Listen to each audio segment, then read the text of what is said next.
Hello বন্ধুরা, শুভ নববর্ষ।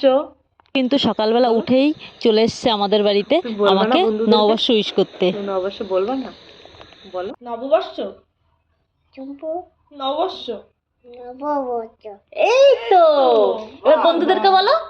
বন্ধুরা হাততালি বল। হাই বন্ধুরা। তো বন্ধুরা, এবছরের পয়লা বৈশাখটা কোথা থেকে পার হয়ে গেল একদম বুঝতে পারলাম না। কারণ কি, এবছরের যে চৈত্র সেলে আমরা কেনাকাটা করতে যেতে পারিনি, একদমই টাইম পাইনি, সেই কারণে কেনাকাটা করতে যেতে পারিনি। আর একটা কুর্তির পিস এনে রেখে দিয়েছিলাম অনেক দিন আগে, তো আজকে নিয়ে বসলাম সেই কুর্তির পিসটা বানাতে। কারণ পয়লা বৈশাখে একটা নিয়ম আছে আমাদের, নতুন বস্ত্র পরে।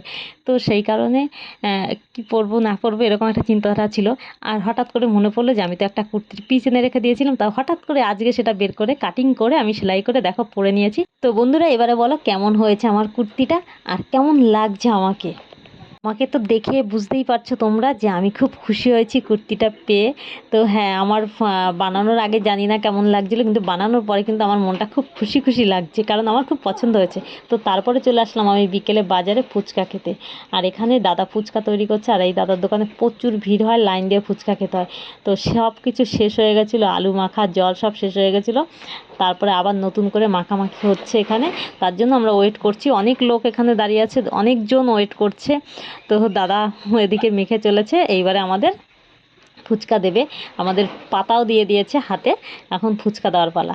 তো এখানে আমি প্রায় দিনই আসি ফুচকা খেতে, বিকেল হলে মন চায় যে একটুখানি ফুচকা খেয়ে আসি, তো চলে আসি ফুচকা খেতে। তো ফুচকাটা কিন্তু দারুণ করেছে, খুব ভালো করেছে ফুচকাটা। তো ফুচকা খেয়ে এইবারে মিষ্টি নিয়ে বাড়ি চলে আসলাম। আর এখানে মিষ্টি নিয়ে এসেছি এই যে, তো তোমাদের সকলকে মিষ্টি মুখ করানোর জন্য। তো সকালে একটু একটু করে মিষ্টি খেয়ে নাও, শুভ পয়লা বৈশাখ। তো বন্ধুরা, তোমাদের এই পয়লা বৈশাখটা কেমন কাটলো আর তোমাদের কটা ড্রেস হয়েছে অবশ্যই কমেন্টে জানিও। আর আমি এখন একটু মিষ্টি খেয়ে নিচ্ছি। আর আমাদের এইখানকার মিষ্টি কিন্তু খুব সুন্দর খেতে, খুব মজাদার মিষ্টিগুলো দেখেই তো মনে হচ্ছে যে ভিতরে একরকম বাইরে একরকম, খুব মজাদার মিষ্টি। আচ্ছা বন্ধুরা, আমাকে তোমাদের কেমন লাগে? আমি কি তোমাদের মনের মধ্যে একটুও ভালোবাসার জায়গা তৈরি করতে পেরেছি? আর যদি পেরে থাকে তাহলে কমেন্টে একটু জানিও অবশ্যই।